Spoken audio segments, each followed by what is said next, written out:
many times. I see the empathy. You are locked down, and it's not a comfortable feeling at all. But you can already begin to think about those who don't have it even as good as you. Some people have even they don't have a roof over their head. What does lockdown mean? And the fear is the same. Everyone is still afraid of COVID. in the same way, Iquo, do you have any thoughts to share about the poem that she just gave us? I think it's instructive that no matter what it is we are going through, we always find a safe space, whether it's a physical space in your bedroom or whether it's a space in your mind where you can retire to and just find sanity. I can only just imagine what you went through in the lockdown. We all went through it. People cope to different ways. So yes, I resonated with that piece.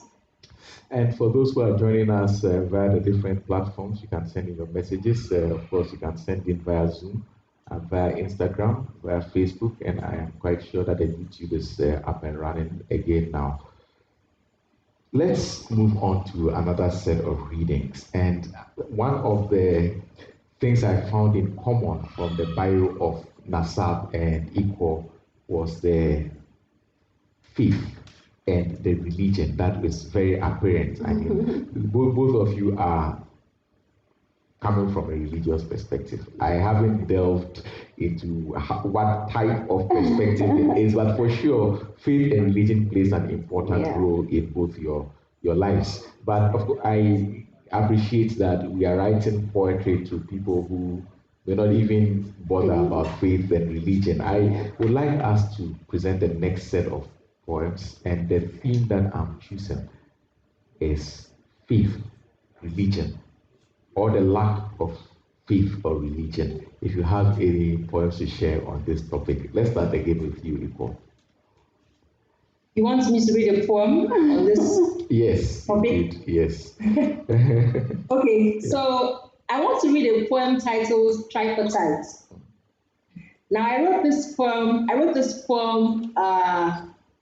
because my people, the Ibibio people in Nigeria, hold a tripartite worldview, which appraises life as a continuum of three separate yet connected spheres. I'm sure that there are many traditional religions in different places in Africa that believe that we have the world of the dead, the world of the living, and the unborn. There may be variations in different parts, but yes. So that's the piece I want to read. Right. Yes. So tripartite. In reading this piece, I will first sing a folk song. Because I usually perform with a folk song. I know that because of the delay in audio, I cannot wait for everybody to sing along because I kind of hear myself echoing. But I will sing a short folk song, then start the poem. Okay? Ekonke, ekonke, ekonke. Ekonke, ekonke, ekonke. Ekonke, ekonke. Ekonkai kongonyong, ekonkai kongonyong, ekongisi magudum payo basi. Ekonkai kongonyong, ekonkai kongonyong, ekonkai kongonyong, ekongisi magudum payo basi. I come from a people who name their children for history and posterity. I come from a place where to name a child, an elder lifts the newborn and speaks his future and heritage to life. Uwe may be more. Life is the greatest wealth. Akaninye, a child is that which is greater than riches. Ekemini, one who has come at the right time to remind child and progenitor everything happened for a reason. In every event lies a hidden wisdom. I come from a people who from the days before the white man and Christianity believed life exists in three dimensions: the land of the unborn, the land of the living, the land of the dead. In this place I call home, An excessively domineering person may have once suffered terror at the hands of a tyrant. A gluttonous child is believed to have once been starved to death or struggled with many siblings for insufficient food. When an ancestor returned to complete unfinished business, no hypnosis or regression was required to foretell this. A diviner saw these things and advised, "Oh, I come from a people who believe spirits roam the earth, though we see them not. Thus, to honor the ancestors, a boy learns libation. For to invite the dead to the wine of life is in itself a tribute to living.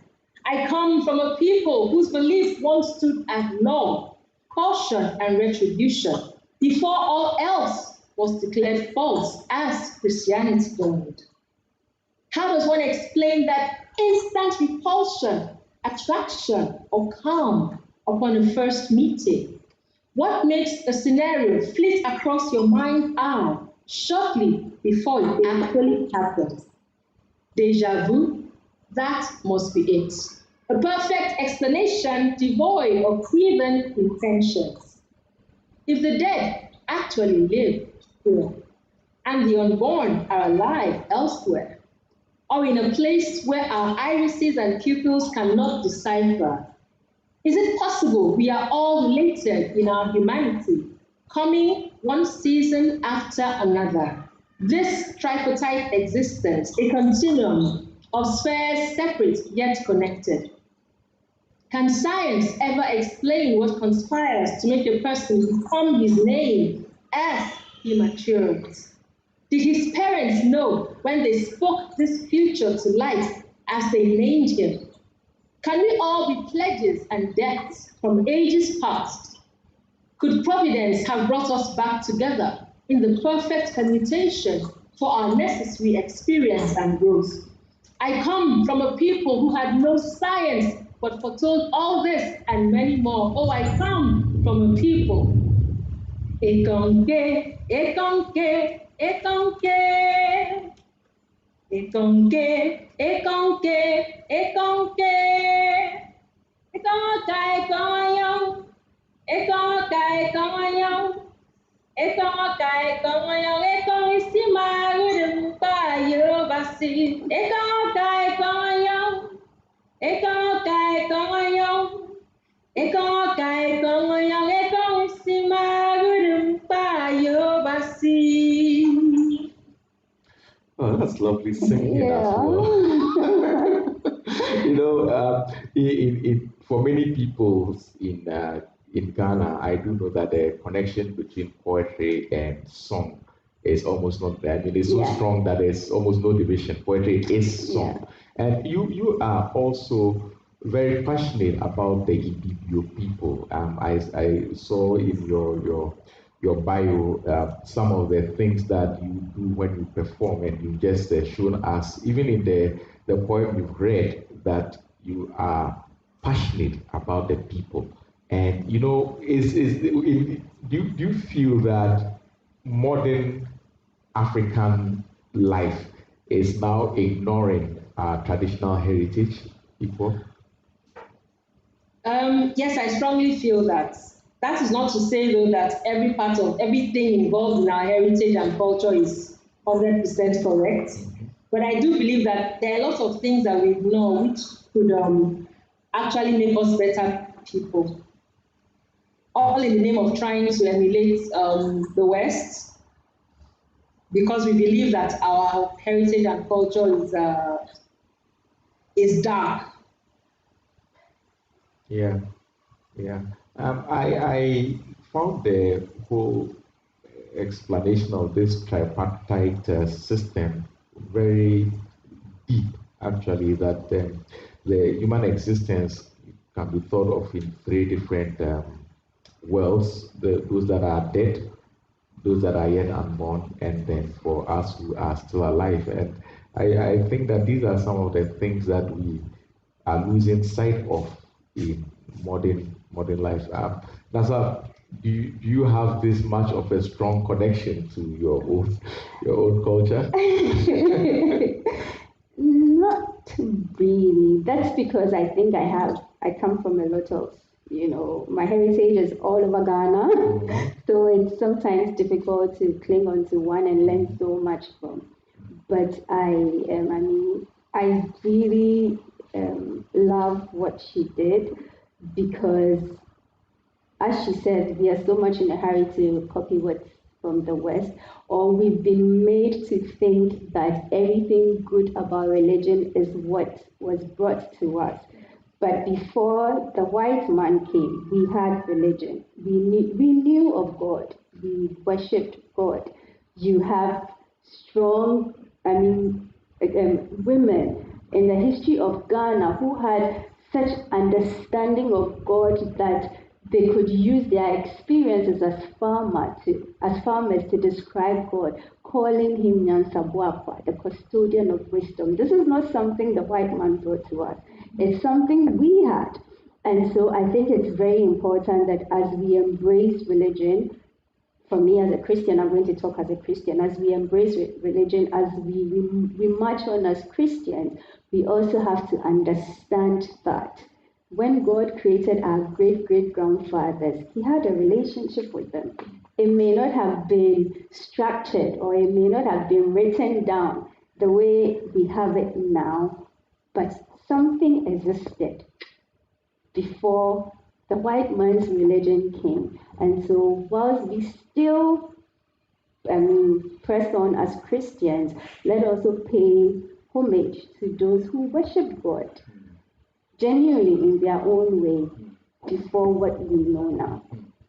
Yeah, I like what you said about it being genuine, because I would hear a lot of modern Christians deride, their ancestors as if they weren't genuine, That's but I true. believe that they were doing the best they could do under the circumstances. Yeah. You come from your religious perspective is not traditional. It's Christian. It's Christian. let's hear what you have to present on this whole religion. So this is something I call the orchestra. It's when you see an orchestra playing, it doesn't matter how amazing you are, or whether you are the world's best violinist. Once you come together to play with an orchestra, you kind of, quote unquote, reduce yourself to be on the same level with everybody under the command of someone. And so that's how I titled this, and it goes like this. Some kiss the earth, some count on pearls, some put on a display, some gaze into the universe, some cling onto the cross, some hope in nothing, some hang on to stillness. The plants sway to wind's music. The stars paint the skies with the moon's light. The flowers draw the bees into a union with their colors. The waters of the sea create synchronized movements of waves. The rains are ushered in with a symphony of thunder. The mountains rise and the valleys fall. The birds go up against gravity. It all comes together. It rises in unison. It falls in harmony. Some bars in order, some bars in confusion. But as certain as sunrise and as sure as death, we all move and pause in obedience at the command of the conductor's baton. The conductor's baton. Wow. So you don't mention. I don't see the Christian thing coming directly through, but you do talk about faith. You do talk about God, and I was asking earlier, what is your work as a pastor? How does it affect what you write about and the direction of your writing? Yeah. Okay. So I think it's always to answer questions. I try to use my writings to answer questions that people may have for me. And I think you asked the question of faith, religion, the lack thereof, and all that. And what this poem seeks to do is that, I talk about some kissing the earth, which you can liken to people who bow down when they pray. Some count on pearls, whether it's a rosary, is a talisman. Some put on display traditional, churches or spiritual churches where people are, dancing around, twirling. Some believe in the universe. Some like us, Christians, we cling on to the cross because that is what we believe in. Some hope in nothing because to them there's no God. And some hang on to stillness, whether through meditation or whatever it is. But then at the end of the day, we are all responding to someone's command. However you choose to describe that person, you are still in obedience to that person. So it means you admit the fact that there's someone higher than you, or there's an authority whose command you respond to. And so that is what I'm saying, that I don't want to come at you saying that whatever God you're serving is wrong, whatever. But look at nature, look around you. We are all responding to a higher power. How do you explain that? Certainly there must be a God somewhere. Iquo, your name includes God. Tell me a bit more about your name, DianaAbasi, and let me know whether it also has input in your writing. So my name is DianaAbasi. DianaAbasi means be close to God. So be close to the Almighty Father, right? As He is supreme and only power. That's my name. So be close to Him. It is both admonition and how should I say it now? So it is admonition to whoever hears the name, it's admonition to me, and at the same time, it is also a pledge, right, for me to be close to the Almighty in everything I do.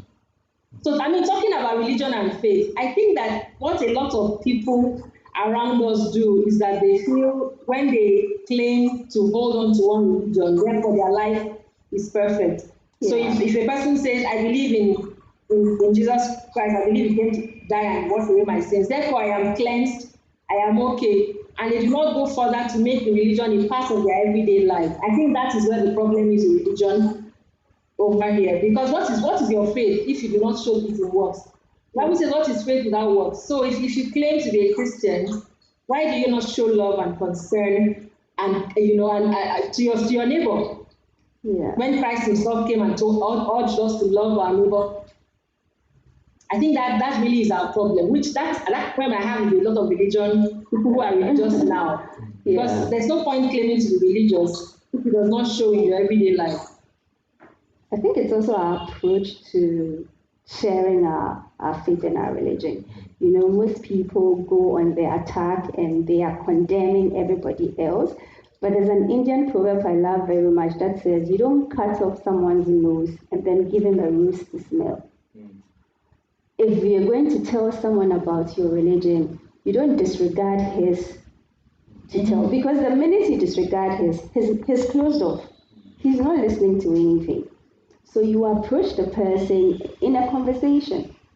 Try to learn more about his religion, and then teach him about your religion as well. So I think that's what I try to do. I don't come out dismissing everybody's religion, because first of all, when you meet me and you find out I'm a pastor, you should know what I believe in. So I won't come condemning your religion, because if I cut off your nose, how do you smell the rose? Yeah. Well, I think you probably are the first pastor poet I have met, so I like the idea of that. There are a few messages that are coming through. I think these are coming through Zoom. So let me just share some of them before we go on to the next round of poetry. Wale Okediran, that's Dr. Wale Okediran, who is joining via Zoom, comments on the performance and says that's a wonderful performance, Iquo. And then Unzubi Henry also sending this message via Zoom, says it's a great performance by Iquo. I loved the EBBO song. And that was really lovely. Yeah, it was. Thank you. And then Daku Enki, who is following on Facebook, says this is wonderful poetry. And so let's go on to the next round of readings. This time, I would like us to consider newness, birthing. We are all poets, and when you bring forth a poem, I mean that is birthing. So I would like us to consider the theme of birthing in as diverse a way as possible. You know, it's not just the birthing of a baby, with the birthing of an idea, a concept, a poem. I'd like you to share a poem on that theme. Let's start with you, Iquo. Okay, I like to be first. Or can we have somebody else be first sometimes? Okay, we can switch around this time, and then let's put Nasab on the spot. So Nasab, Okay. let's start with you, and then Iquo will take up the response. I think, and this is a poem I titled "Regenerate," and I wrote it again during lockdown because nothing was happening. So I was taking stock of my life and trying to figure out what to do, what not to do, and then, I mean, giving myself permission to regenerate. You know, sometimes we feel like certain things are set in stone, and as you grow, you can't change along the way. So this is it goes like this. I am open to planting every seed I have within, in a place where I am tender, willingly offering everything of value through my soul's window. I completely surrender, and every pride finally collapses. I give myself the permission I need to shatter, to painfully rearrange, to leave behind the familiar, to cling onto the unknown, to regenerate. The idea of regeneration is so there's something that was there before, and you are basically letting go of that and coming back anew. Yeah. You know, I guess from your point, it does sound like a difficult process. It is. The one of regeneration. It is. Because, I mean, breaking habits is very difficult. And sometimes trying new things are scary because the familiar is safe. You know it, so it's safe. But I think for me, I realized that there were certain things I was doing without reasoning. I was doing because I was told that, well, as a woman, you have to do this, or growing up, you hear that, well, if you want to be this, you have to do that, you have to do that. And so when I was taking stock of my life, I realized I didn't have reason for some of the things I was doing. And I needed to let go of them and then embrace the woman I am becoming, be comfortable with what it takes to become that woman. Yeah. I see. So for you, it's not just a question of the birthing, but what happens after that, you know, because the growth, becoming the woman that you would want to be. And I think knowing that it's okay to start afresh at any point in time. It's okay to rebirth. But for you, this is a continuous process, right? It is. It always happens. It is. Right. Because I think we all change, and you are a version of yourself depending on where you are in life.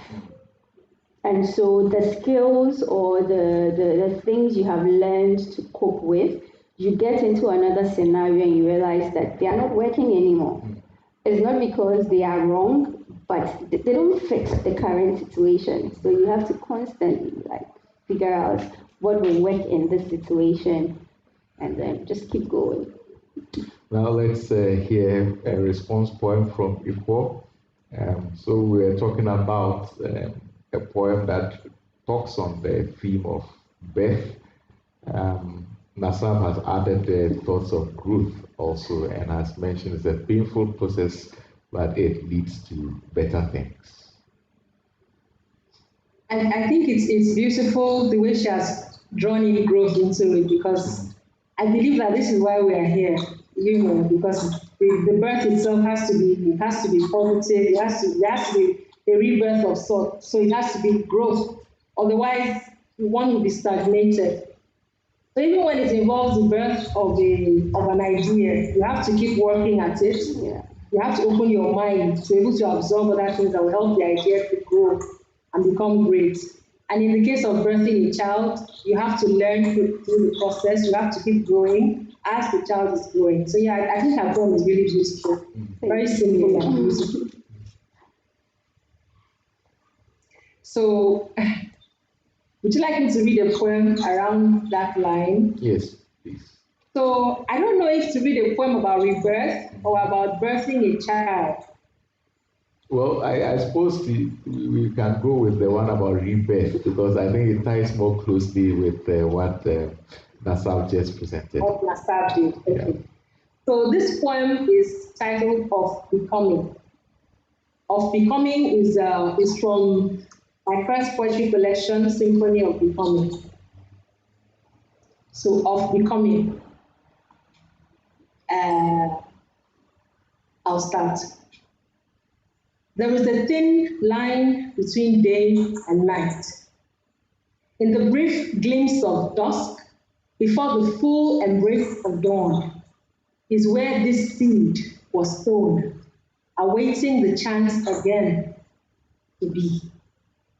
A place where old embers are fanned, a place where old embers are fanned to a mighty flame in the heat of a final reckoning. A place in whose cymbals unsung melodies burst forth. Having danced this tune countless times and more, your seeds now bud fruit, approaching its dawn, needing to exhale. True freedom of life is the pedestal upon which all doubt grows wings, birth on the day on which a haiku is sung. Prepare for rebirth, attract phoenix legacy, rouse strength from the ashes. Of Becoming. Wow. Prepare for rebirth. Yeah. You know, I just had this image of a phoenix in my mind, you know. But it's actually also a fearful process, you know, because the whole idea of changing and not knowing what lies at the other side, you know, well, what if you make all these changes and That's true. it's really not something that you like, you know. Yeah. Wow. And this is from the earlier collection where Iquo. What was the title of the collection again? Symphony of Becoming. Symphony of Becoming. And so those who are joining us online, you can also take a look out for that book, Symphony of Becoming, Iquo DianaAbasi. And that poem she just read comes from there. There's a message that I would very quickly like to chip in before we continue. This is on Zoom, and okay, it's a loaded question, so I'm going to ask it, but will not answer it yet because Kingsley wants to know how you develop the skill for writing poetry. So let's keep that question for later. And then Delali on Instagram says, I love Nasab's perspective on not pushing other people's faith away to give them ours. And so that was coming from our Instagram feed. Okay, so let's go on. We want to listen to as much poetry from you as we can. And at this point in time, we'd like to look at love. Love. Yes. The funny thing is that from experience, almost every poet has written about love at some point, even if they don't expose those poems. That's true. So, but we want to be as general as possible. So it doesn't have to be romantic love. Yeah. It can be platonic, can be filial. And let's hear a poem about love. Okay. So who's going first? Well, we've switched over now, so that's how we started. All right. So this is actually a poem from my book, Love Nasab, that I actually wrote it as a tribute for a friend. Because I feel like sometimes when we think about friendship, we don't think about love. But there's genuine love in friendship. And so I titled it Love Birthed Out of Friendship. And it says, every time I came to you shattered, you saved the pieces of me that fell. Little did I know you were stitching them together to one day give me all the pieces of myself I thought I had lost forever. And that's it. And that's it. Short and sweet. Yeah. The last time we had this reading poetry time at Goethe-Institut with DianaAbasi and Amy Simpson Santo, this whole idea of friendship came up. And I think that friendship is so valuable. The kind of things that a friend can do for you. I mean, sometimes transcends what somebody you love romantically will do for you. That's true. Yeah. Well, so let's listen to something from Iquo. Love. That's deep. I've not been writing a lot of love poems.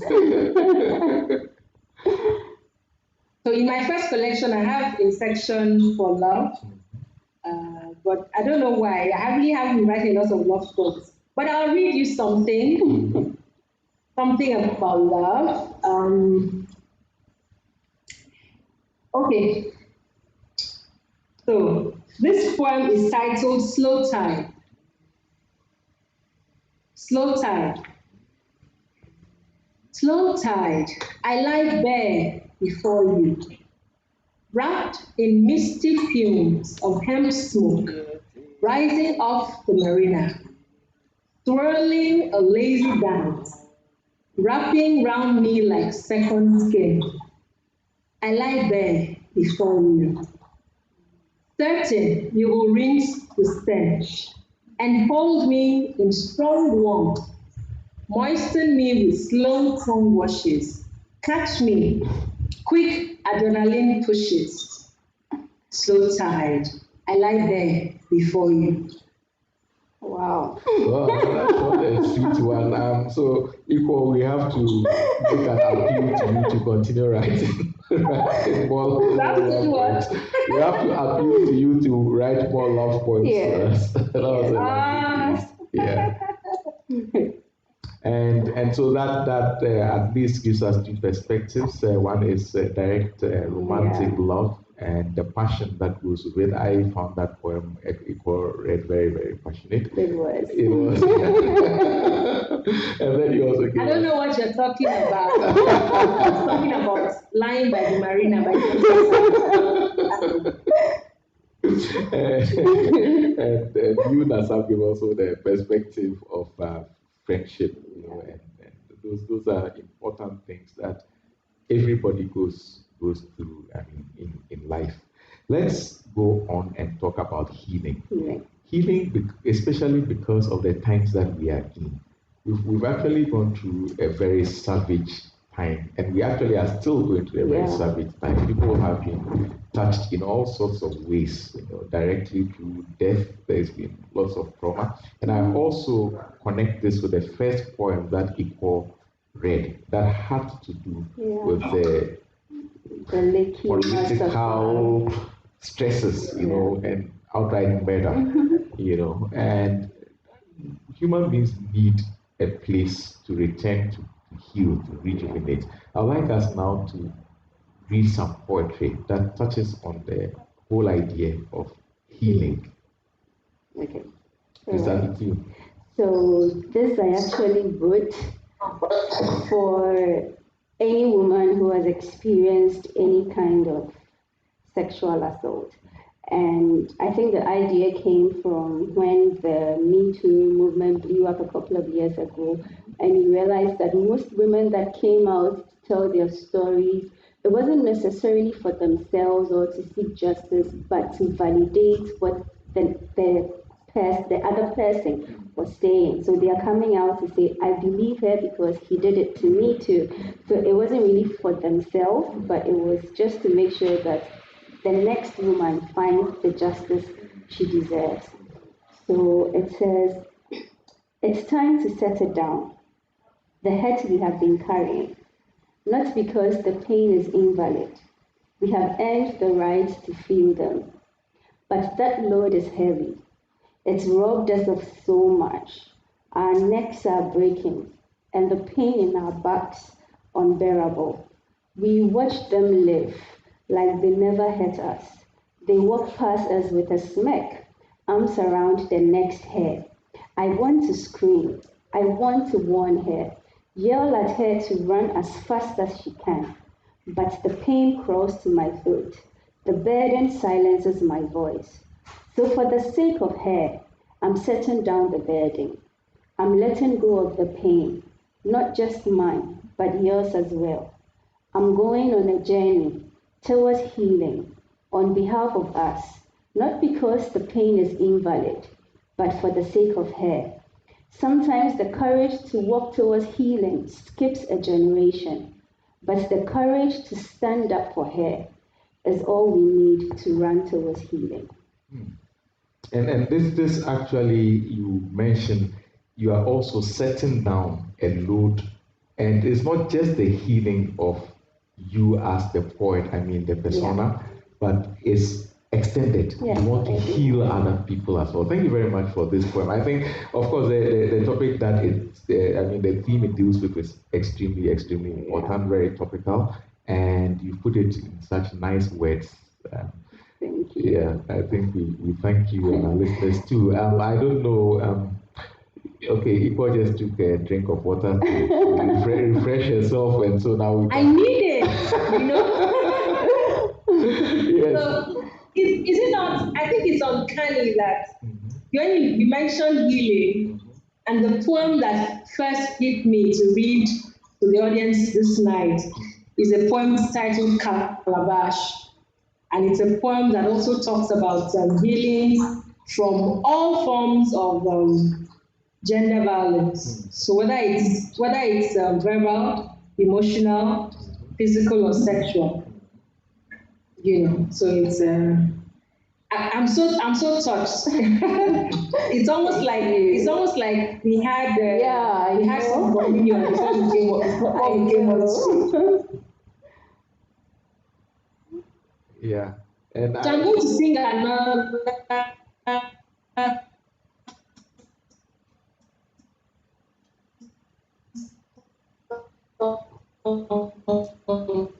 Yeah. So I'm very sure our network will stabilize in a bit. As you can see, we are having some difficulties on the line there from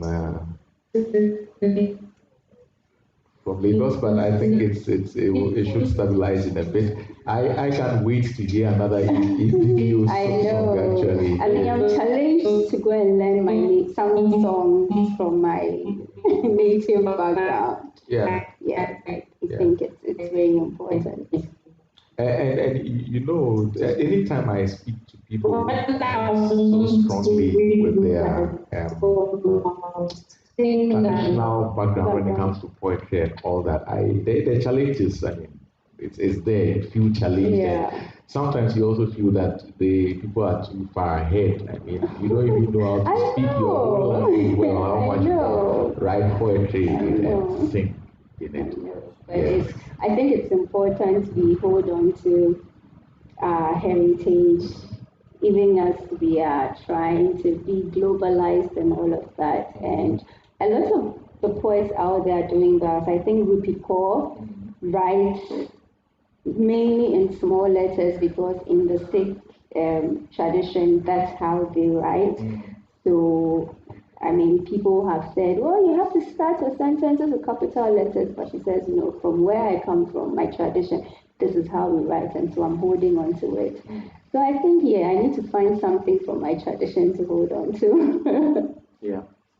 And when she comes back, I don't know if she can hear us still, but when Iquo does come back, the one question I would really like to put to her is whether she writes poetry entirely in English. I've seen the English, yes, I've seen the English poems. So in her that would be lovely.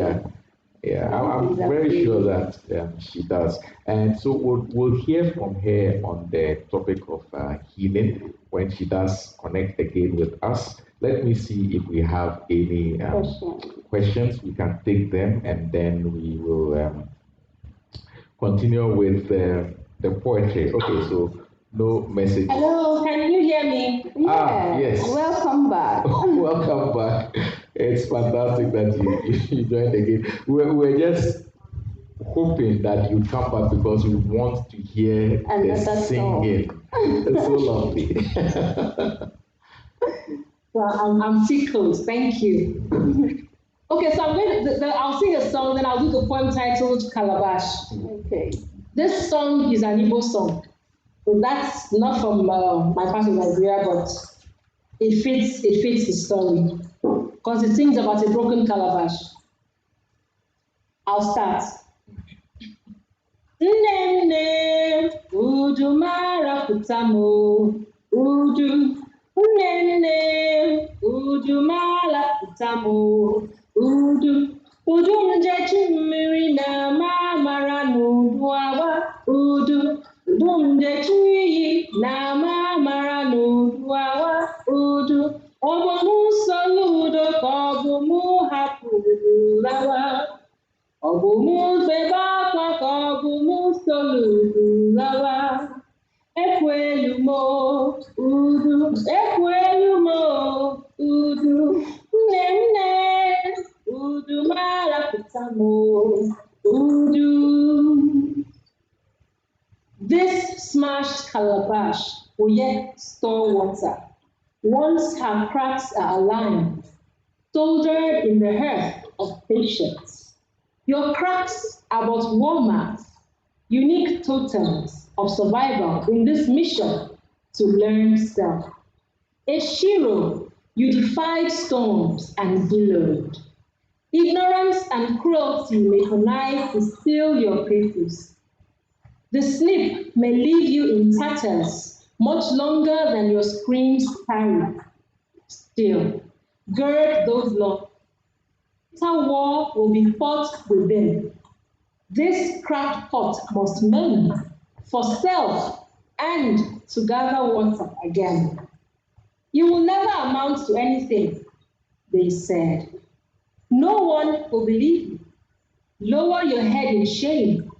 A girl must not dare to dream big dreams, they said.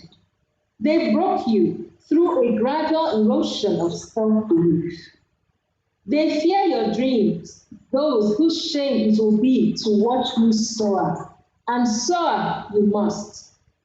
Against your will, your body was violated. Toy for the satisfaction of greedy lusts.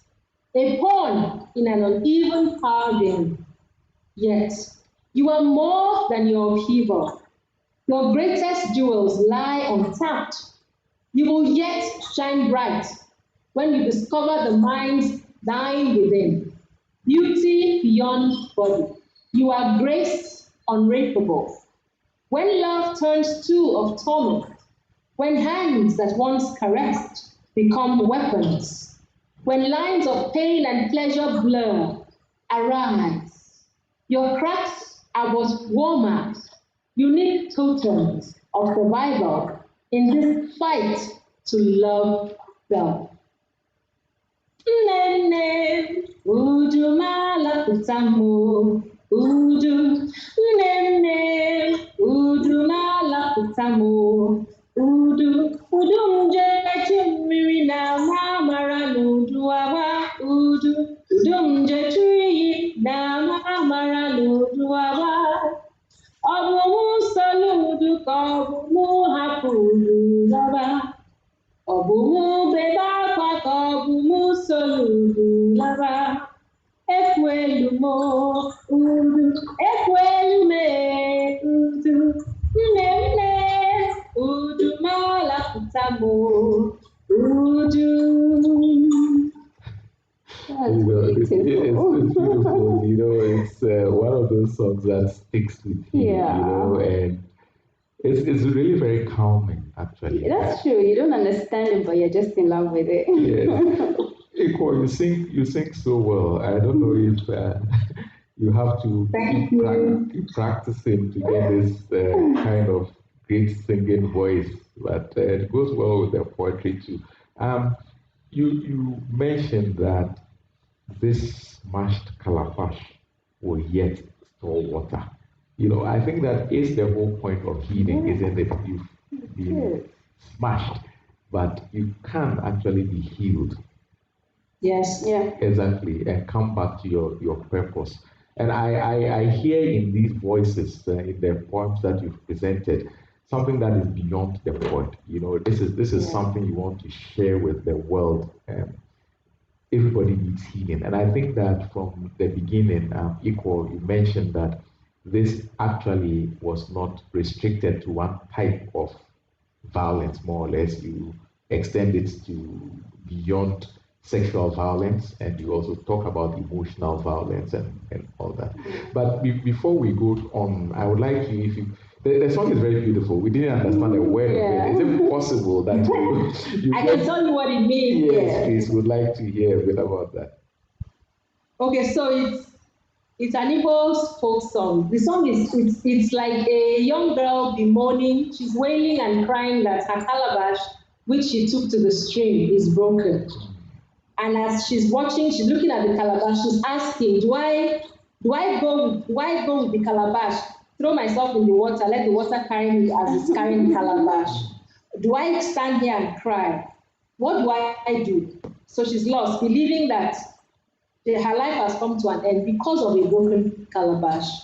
And she's crying, Mother, help me, what do I do? Wow. Yeah, that's a lovely, lovely song.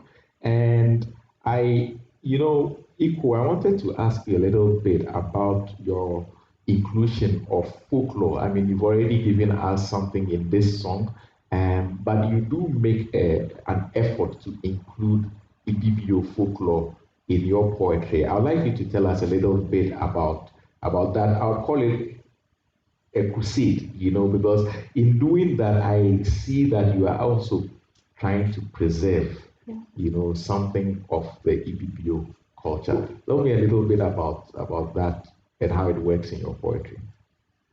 So, as a child, I remember when we go to the village, say for Christmas or during the long holidays. Before I turned 10, I always loved sitting with my grandfather in the evenings, especially with those nights when the moon is out. And then you would sit with little children and they begin to give riddles in my language. So I didn't understand many of those riddles because I lived in Lagos. But I loved the fact that we had such a beautiful culture. I loved it. I used to miss doing those things with my grandfather. And a few of the riddles I would hold on to because I wanted to be able to remember it next time and then give him the answer. But in my place, before the riddles are told, there'll be this, it's like saying story, story, story, and there are many ways to say the story, and it's so beautiful. The first song I did, Ekonke. So Ekonke is how we say story. So it's like you're about to say, I'm about to tell a story, or I'm about to throw a proverb, or I'm about to give you a riddle, so prepare. So the easiest would be Ekonke, and people will respond, Nke DianaAbasi. And then we listen for what's coming next, what's the story, and in those little bits of proverbs or stories or folklore, you would find values being imparted to young children. You find lessons, whether the story is about two children that went out to go and fetch water, and something happened to one and the other one decided to play trance, or whether it's about the tortoise and the lion, there's a lesson to be learned. I find that a lot of us are losing touch with even our languages. Yeah. I love my language, so I don't know how else to preserve it if I do not speak it. And because I love to sing, I love to go back and rediscover those songs from my people.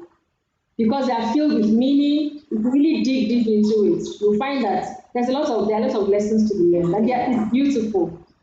So yes, it is like a crusade to preserve the cultures of my people, especially the cultures that are not bad. It is a crusade to preserve our languages. And I find that music is it's captivating. So people are captivated by music. Yeah, sure. So what better way to carry on this crusade, if not by folklore, and with the poetry that I do. Fantastic. Now for you, Nasab, you also, beyond the pastoral work and the poetry, you also have something in what you do for mental health. It's an important point for you. I'd like you to tell me what exactly is your advocacy when it comes to mental health and what you feel is the response, what's the feedback, what is it that makes you feel good about what you are doing in your work on mental health? So I think for for a long time I was struggling. and I just couldn't tell what was wrong with me. And then finally, I go through therapy, and then I was diagnosed with generalized anxiety disorder. But I think it was how I was made to suffer in silence. Maybe not deliberately, but I felt like there was, because I grew up in church, definitely that is where you would look to for help. But I felt like there wasn't really a safe space to have that conversation. Anytime anything on mental health came up, you hear things like, oh, the person needs to be delivered, something was wrong with the person. And for a long time, I was questioning. I'm like, is there some kind of sin I'm not repenting of, because this anxiety is not going away. And I actually had one pastor tell me once that, well, God wants you to be happy. You're the one who is not making yourself happy. But nobody makes themselves feel that way. Yeah. So once I was like, you know what, I've suffered in silence for a long time. There's no help coming. I might as well talk about it and see what I can get from that. So through therapy, and then I later found, you get connected to people who are also struggling, and then you realize that a lot of them, their pain is worsening because of that shame that is attached to it. But there's someone once said anything that is kept in secret, some way, somehow has some shame attached to it. But once it's exposed to light, there's some freedom that it brings to you. And so when people started coming up to me and saying that, for a long time I was struggling with something, I didn't know what it was until I heard you speak. And then I went to therapy and found out that I had depression, or I had this, or I had that. And I was like, wow, if me talking about it doesn't bring healing just to myself, but to somebody else, maybe this is the safe space I need to create, the space I didn't have. Maybe I have to create it for others. So I started openly talking about it and letting people know that, if you ever feel like talking, just hit my inbox, DM me. If you have my number, call me. We would talk. We would cry over it. We would get through it together, because it's a daily struggle. And I mean, I always tell people that seeking professional help for your mental health is in no way an attestation of your lack of faith in God as a healer. God brings us healing in so many ways. Sometimes you need to go through the surgery for healing. Sometimes a word just is spoken and you are healed. But it's still coming from God, because in that theater room, He is going to guide the doctors to make sure you come out safe. So He brings us healing in so many ways. But sometimes we are quick to condemn anything outside of the church that is not coming from God. And I think for me, especially as a pastor, I needed people to understand that, there's nothing wrong seeking help, because we have lost many people to suicide. And we cry over it, but what if we gave them an opportunity to talk about it? What if we told them it's okay to go and sit with a stranger and pour your heart out?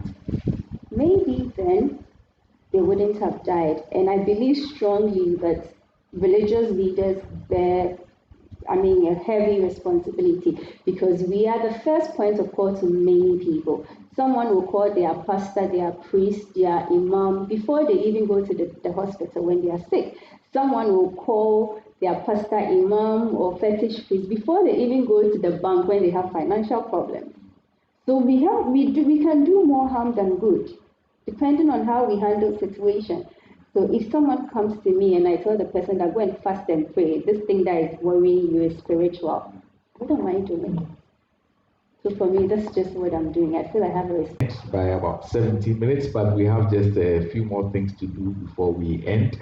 And I would like us to take the final set of readings. Once again, this is on any theme of the poet's choosing. So this is like your goodbye poem for tonight, and then we will just take a few more questions, and we'll take that difficult question from Kingsley as well. Yes, so let's take from here. I think this was what I wrote in connection to nature, environment, and how the poet fits in. So it goes like this. The calmness and rage of the sea, the warmth and destruction of fire, the life and death of rain, the thorns and beauty of a rose, the comfort and distress of words. I need to be in constant unison with nature. My waters must end on the perfect lines of land, creating no need for a sea defense, yet rise boisterously high enough for the dolphins to show off. My flames must burn at the right temperature to keep the wanderer warm, yet let go of all its fury to consume giants like social injustice, systemic racism, and rape apologists.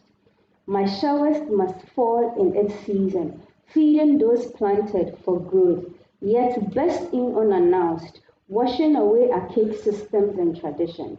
My spikes must cause the fingers of the greedy man to bleed, reminding them of the power of society's invisibles, while my soft petals bring fragrance and joy to those in need of it. The lines of my poetry must applaud and cheer, bringing hope to those who may feel unseen, yet erect a mirror in the faces of others on high horses, forming a reflection of themselves, staring right back at them, causing them to turn in their chairs and toss on their beds. Thank you very much for that one, and that is a lovely end piece, I think. Let's also go over to Iquo for another poem to wind up the program for tonight. Okay, so I'll also be reading a poem about the environment. This poem was inspired by a proverb I heard in the Niger Delta of Nigeria. So it's an Ijaw proverb.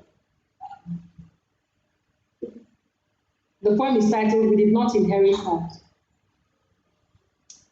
We did not inherit her, only her contents, to till for sustenance, to water, weed, and smile aplenty afterwards. We borrowed her to build on and multiply, to defend, grow our territories, think roots, teach our culture for posterity. No, we did not inherit this land, for she will one day become home when the keepers of the house trust to open no more. We borrowed her for our children, that they too may honor her and be richly fed, that they too may extend the boundaries of our territory, that they too may perpetuate our heritage and borrow her to their children and their children's children after them. We did not inherit the land, but her bounties which keep on giving. We sang and praised when she gave us oil for our soups. We rejoiced as palms ripened, oil for our skins, and even tinder for our hearths. Immense, the blessings of the giant trees. Then came strangers with talk of oil beneath our feet. The proof was there, though the oil was murky. The proof was dark. This was no red oil. We thought they too would borrow her, Mother Earth, pregnant with enough even for strangers. These guests acted like they owned her. They tilled her mercilessly, no care for rest. They watered her not. Gradually, her smiles began to vanish. These strangers shared our land as our crops steadily withered. They made the land wail. She wept into our rivers and bled into our fishes. They bled her, and black gold came pouring, filling their pockets, while we watched and remained hungry. They promised us oil, but took blood instead. We borrowed this land for our children. But these strangers slaughter her like a cow, then desert her for the next. Ask Oloibri, ask Ogoni, desolate, hopeless, bare after the plunder.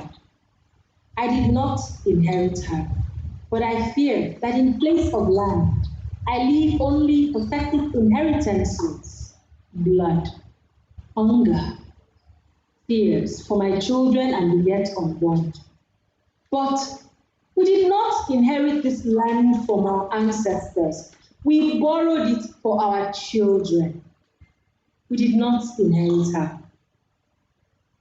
And thank you very, very much. Something that we really, really should think about, because one kind of a world that we really live in for the young ones, our children.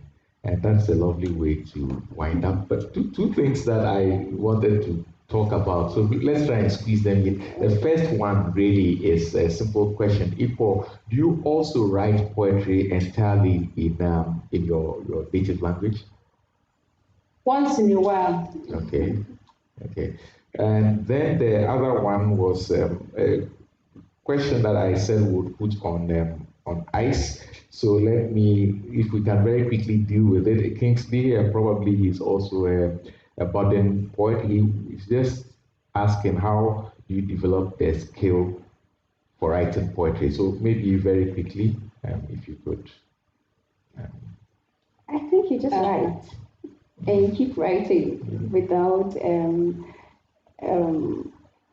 maybe a particular style in mind. Especially, when you're in school, you are taught that poems are supposed to have stanzas and rhythm. Sometimes it's A, B, and sometimes when you box yourself in there, it makes it difficult to express yourself. And there's also a new generation of poets that are deviating from that, and I'm one of them. I don't follow those rules, but then it's been accepted that this is poetry too. So I think that's what he needs to do. Just write and keep writing. Keep writing. Iquo, anything to add to that? I think while it is important to keep writing so that you do not lose this craft, it's important to build the craft by reading. Yeah. So read old writers, read contemporary writers, read about poetry itself. Learn as much as you can about it. Not because you want to follow the rules, or because when you know the rules, then you can become a master at breaking them. So learn the rules. I mean, there's so much more to poetry than rhyming. Yeah. There's rhythm, which is so difficult to even put into words. There's imagery. Learn all these things and become adept at it, and be able to, when you learn it, then you can see older poets work, or even your contemporaries, and you can know where it is they've done really well, and you can now aspire to be better than them or to be like them. So read not only poetry, read wide. Read wide, expand your worldview, because if your worldview is not expanded, then your poetry would not be able to touch as many people as possible. Yeah. And even your use of words would be poor. So read, then write. And write. And have a close group of friends who can go through your work and give you honest reviews. Not friends on Facebook or Instagram or Twitter that will be like, great, wonderful. That's not what you need. You need an honest group of people who will assess your work and tell you about it while you keep improving your craft. Yeah. Thank you very much. Great advice from our guest poets tonight. Just one more message from Adaize Kingsley Anyawu. And he says, Nane's perspective with respect to the approaches to handling mental health issues is excellent. Thank you for allowing us to learn from your vulnerability. And as we bring the program tonight to a close, we would like to announce some other programs for Writers Project of Ghana that are coming up. On the 25th of August, we are going to be having a reading with Kenyan author Mukoma Wa Ngugi. He has a new book out, Unbury Are Dead with Song. It's really gotten very good reviews since it was released, and so Mukoma Wa Ngugi is joining us right here on the 25th of August 2021 at 7 p.m. for a reading from that book and a lively discussion as well. We also have a few other programs coming up. There is a book club show. We have a book club show which is online, and the book that is being read is Cloth Girl by Marilyn Heward Mills. And this is going to be discussed online on Instagram on the 27th of August. And so if you are not following us on Instagram, please do. It's going to be live. So that's Instagram handle is @WritersPG. So that's WritersPG, and it's live on the 27th of August. And then we have announced, and I will say it again, that Peja, a literary festival in Accra, which is a literary festival organized by the Writers Project of Ghana with collaborators, the Goethe-Institut Ghana, is going to be running once again this year. The 5th edition is from the 15th to the 17th of October. Do visit our website, writersprojectghana.com, for more details. We are currently accepting proposals from people who want to participate in the festival. So you can send an email to pejafestival@gmail.com, but for sure visit our website, writersprojectghana.com, for more information. At this point, I'd like to say thank you very, very much, Iquo DianaAbasi, joining us from Lagos. It's really, really a pleasure for us and an honor to have enjoyed your singing and poetry tonight. And also, Nana Thank you, Martin. Serwaa, Adu-Boateng, also known as Nasab. Thank you so much. And all our guests, Thank you for having thank you. me. Join us in 2 weeks' time. Thank you. Nice meeting you, Iquo. Yeah. Nice meeting, Nasa. A lot of the time when we do these online things, this is the fun part. You know, the event has ended, Yeah. but all the links are live, you know, and the Zoom link is live, and we want to talk, but it's still part of the program. I know. Yeah. So It's fantastic. Yes, we wind up now. Thank you. Yeah. Thank you.